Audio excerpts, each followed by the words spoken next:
Coucou, et ben voilà, nouvelle vidéo pour vous faire un petit retour sur cette quatrième étape du GR65, du chemin de Saint-Jacques de Compostelle.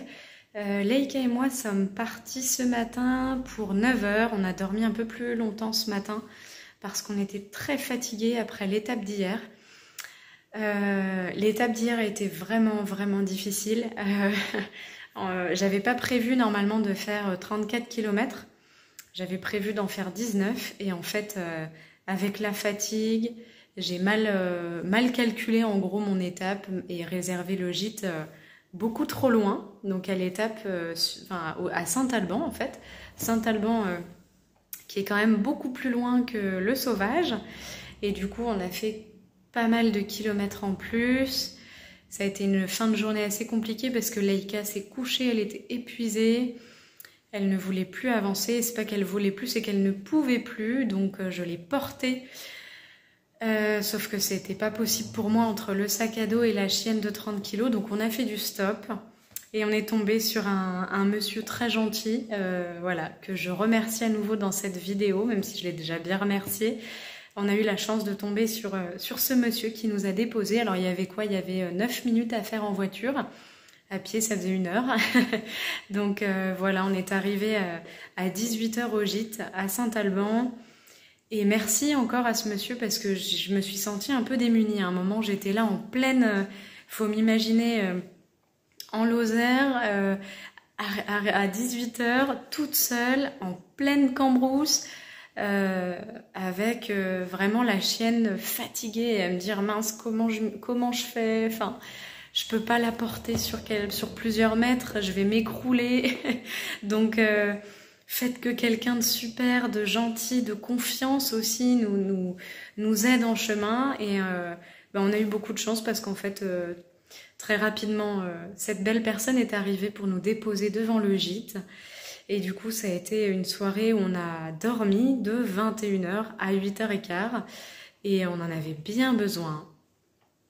On a repris la route ce matin de Saint-Alban et nous sommes arrivés à 15 h 30.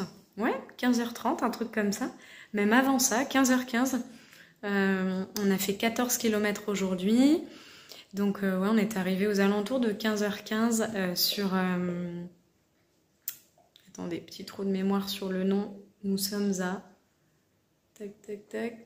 Tac, ça va revenir. Saint-Père-en-Aubrac, autant pour moi. Avec toutes les étapes qu'on fait, toutes les personnes qu'on rencontre, tous les noms d'endroits qu'on voit, des fois je me perds dans les noms. Donc là, nous sommes à Saint-Père-en-Aubrac et c'est très joli. Et nous sommes dans un gîte. Je suis toute seule et il y en a que ça effraierait et moi je suis ravie. Si tu me suis, tu sais que je vis en camping-car, que j'adore être dehors, que j'adore la nature, que j'adore les végétaux, que j'aime les humains, mais que j'aime aussi être seule et que j'ai besoin surtout d'être seule.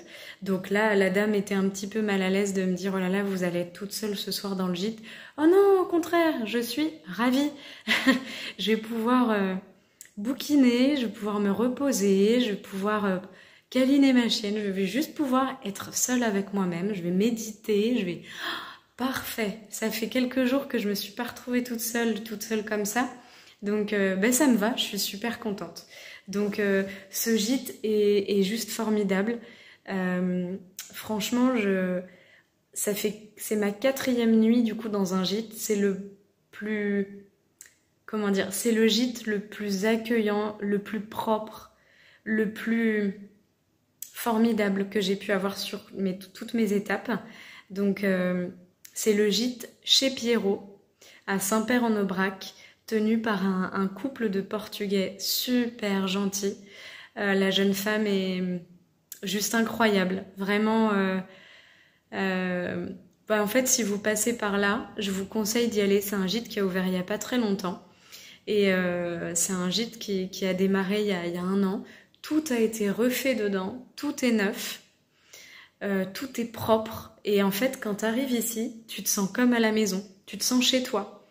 Vraiment, et puis on a eu des conversations super. Et bah voilà, si jamais tu passes par là, et ben voilà, tu peux noter chez Pierrot, très bon endroit. Voilà, je suis pas trop du genre à faire de la pub, à vendre des trucs comme ça. Enfin, d'ailleurs, c'est pas vendre des trucs, c'est juste un partage de cœur à cœur de, de donner un coup de pouce à ce gîte qui démarre. Et puis surtout faire découvrir ce gîte à des gens parce que ça vaut le coup de s'arrêter, vraiment. Que ce soit pour le lieu, pour la propreté, pour le calme, par tout ce qui est mis à disposition, tu te crois chez toi vraiment comme à la maison. Tu as une cuisine, tu peux cuisiner, les chambres elles sont mais impeccables, impeccables. Les repas super, j'ai super bien mangé ce soir. Enfin, voilà, ce gîte, ouais, top. Vraiment, je vous le recommande. Donc là, je savoure pleinement, un peu plus que les autres nuits, je dois avouer. Cette étape, comment décrire cette étape du GR65? Ça a été dur ce matin. Je pense qu'il y a eu le contre-coup d'hier, par rapport au fait qu'on ait fait beaucoup de kilomètres, au fait que j'ai été très inquiète un moment pour ma chienne, de vraiment, comme je vous l'ai dit, de me retrouver avec ma chienne et de me dire oh là là, comment je fais, enfin mince, comment on fait. Et il y a eu beaucoup d'anxiété et je me suis un petit peu blessée du coup au niveau du tibia. Ça c'est un peu moins cool parce que ça m'a un peu empêché là sur le chemin à la fin de marcher correctement. J'ai commencé à boiter un peu, donc ça m'embête. Et en fait, par miracle, je suis arrivée à Saint-Père-en-Aubrac. Je me suis arrêtée dans un petit café où il y avait d'autres marcheurs que je connaissais du coup, parce qu'à force on se connaît. Je me suis offert un truc à boire. Et en fait, par hasard, cadeau de l'univers, on papote. Et il y avait une kiné à côté de moi. Et donc cette kiné, qui avait dans son sac tout ce qu'il fallait, m'a massé le pied et le tibia. Donc fallait imaginer des marcheurs comme ça, assis à table, enfin à des tables, dehors, à un bar, et quelqu'un qui se fait masser le pied, normal. Je sais pas si t'as déjà vu ça, mais je trouve ça formidable. Voilà, ça fait partie de ce genre de rencontre où tu te dis waouh, merci, le cadeau. Je suis blessée, il y a quelqu'un qui est kiné, mais merci, trop cool, merci. Donc ouais, elle m'a bien aidée cette dame. Voilà, elle m'a bien aidée, merci à elle. Donc voilà. En tout cas, ça a été une étape très belle, vraiment très belle. Pardon. Je sais pas si vous êtes déjà allé en Lozère. Incroyable. Franchement, les paysages sont à couper le souffle. Je me suis arrêtée plusieurs fois aujourd'hui juste pour me regarder et me dire waouh, ça existe. On a ça ici, c'est superbe. Et j'ai vraiment savouré, surtout cet après-midi.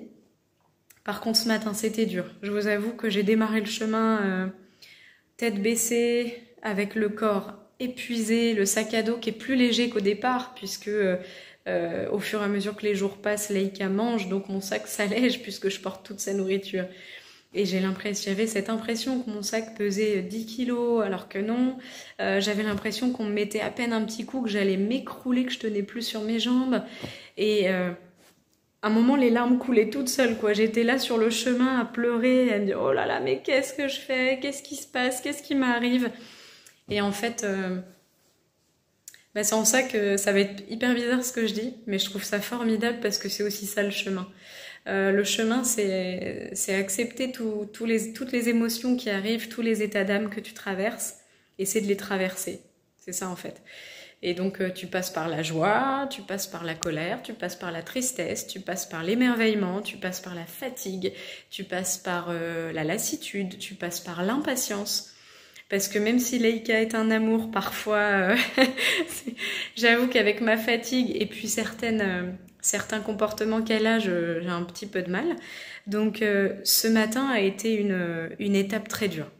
Et malgré la beauté du chemin, c'était un chemin très pentu, avec beaucoup de racines, beaucoup de cailloux, de la terre, de la boue. Donc un chemin magnifique, mais un chemin qui demande une attention particulière, une concentration particulière. Donc ça m'a mise à l'épreuve et c'était intéressant cette mise à l'épreuve était intéressante. En tout cas, je pense que j'ai déposé des choses sur ce chemin ce matin. J'en ai peut-être pas encore conscience, mais c'est aussi ça la beauté du chemin. C'est de voir les choses que tu traverses, les difficultés aussi parfois que tu rencontres, et par contre les cadeaux de la vie, comme voilà, cette kiné sur le chemin qui m'a aidée. Voilà, c'est ce genre de choses. Là, cette personne au gîte qui est juste formidable. Enfin, voilà, c'est le chemin de Compostelle, je pense que c'est aussi ça.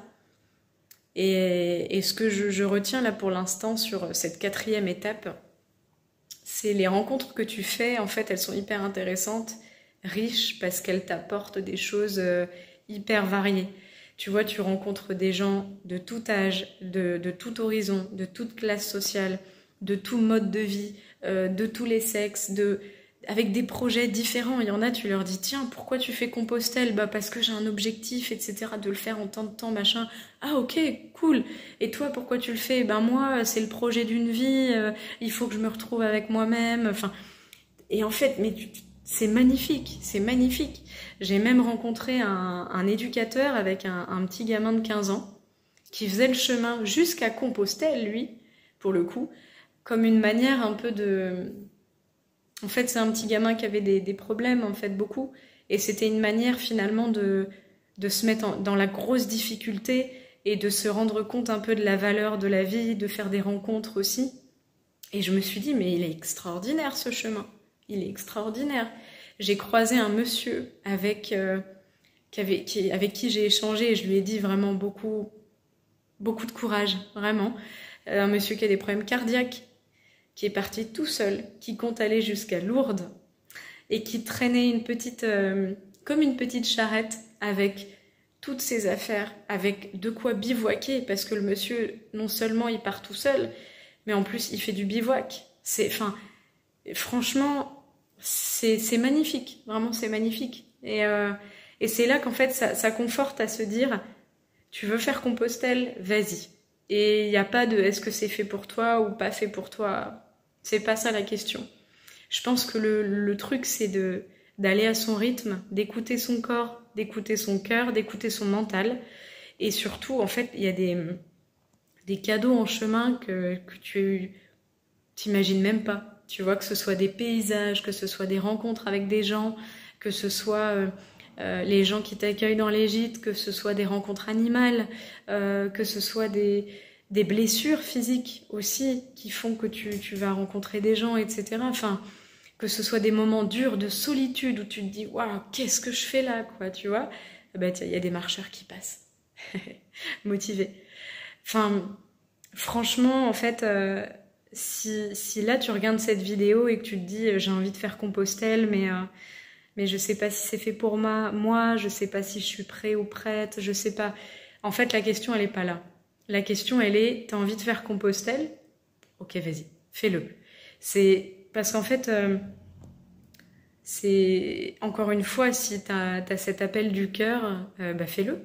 Voilà. Et il se passera ce qui se passera. Il se passera pas ce qui se passera pas. Et peut-être que tout ce que t'auras planifié, ça se passera pas du tout comme ça. Et c'est là aussi la beauté de la vie et la beauté du chemin.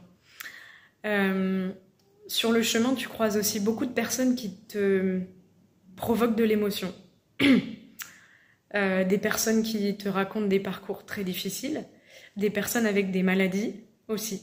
J'ai vraiment des choses voilà, qui me touchent. Même là, on en parle. Enfin, je vous en parle, ça me touche aussi. Et en fait, tu croises vraiment des gens de tout horizon. Et au moment où tu rencontres ces personnes et que tu échanges avec elles, il y a plus le côté...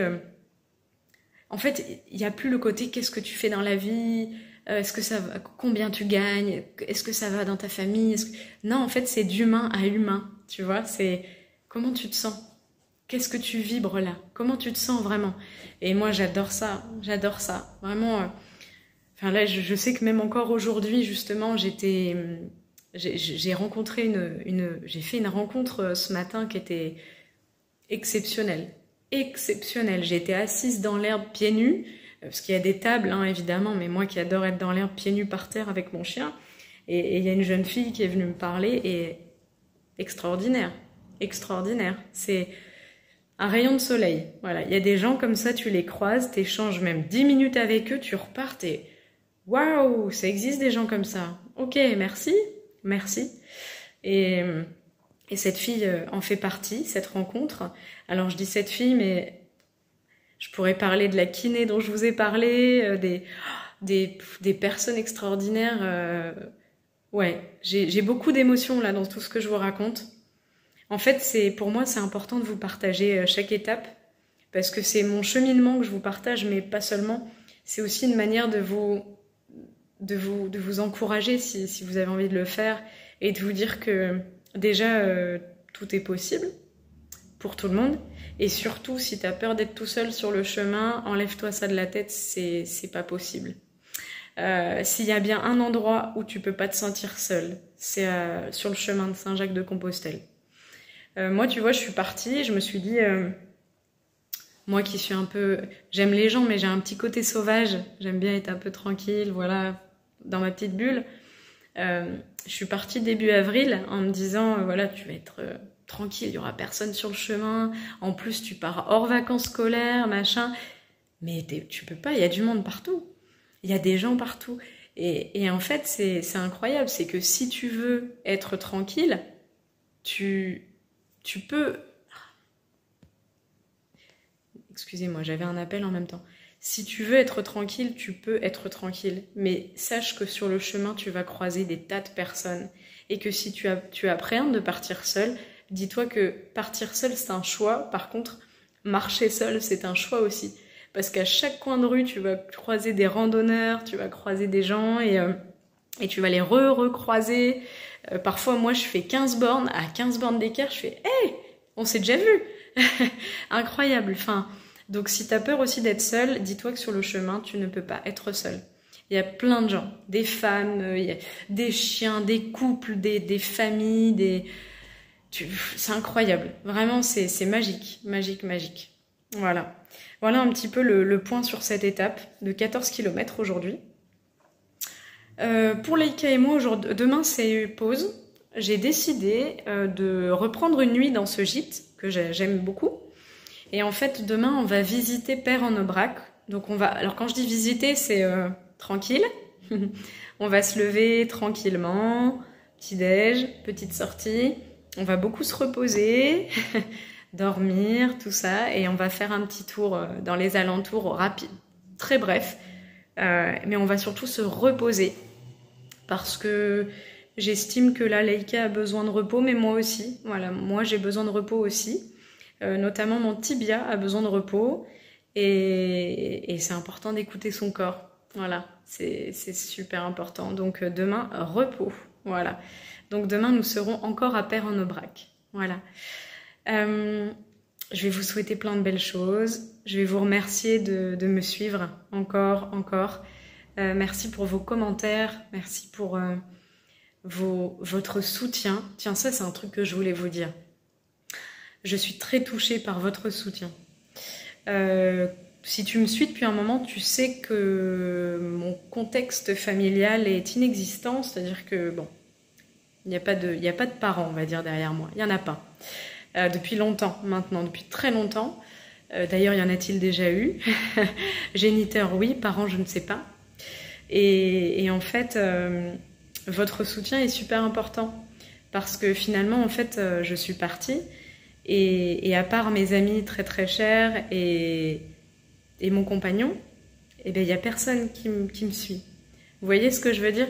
Quand on fait quelque chose comme ça, souvent on a les parents qui sont derrière, qui sont super fiers de leur enfant, ou bien les tontons, les tatas, les frères, les sœurs, les grands-parents, les oncles, les tantes. Et en fait, moi, il n'y a pas. Et c'est pas une plainte que je fais, pas du tout. Mais c'est une façon de vous partager ça à cœur ouvert et de vous dire, même si j'ai la chance d'avoir mon compagnon qui me suit, qui me soutient, ma meilleure amie, bien évidemment, cette sœur incroyable et une autre amie très précieuse. Mais vous, en fait, merci. Merci. Merci pour vos gentils messages, merci pour votre intérêt porté, merci pour vos questions. On voit que voilà, il y a un vrai intérêt porté. Merci pour vos mots gentils, que ce soit à l'égard de Leica ou à mon égard. Vraiment, vous êtes plein de bienveillance, plein d'amour à mon égard, plein de soutien, plein d'intérêt. Et ouais, je suis très émue. Merci, vraiment merci parce que en fait vous me soutenez comme comme mes parents ne m'ont jamais soutenue, quoi. Voilà, donc c'est précieux, c'est très précieux pour moi et je voulais ouvrir mon cœur là-dessus et vous dire un grand merci. Et je vous partage tout ça avec énormément d'amour. Voilà. Je pense à vous chaque jour sur le chemin et je vous remercie d'être de plus en plus nombreux à me suivre. Et puis, je vous envoie plein de belles choses, plein de soleil et surtout, je vous souhaite de réaliser vos rêves, d'écouter tout ce qui vous fait envie parce que la vie passe vite et que le but, c'est d'être heureux et c'est ce que je te souhaite. Voilà. À bientôt dans une prochaine vidéo. Bye.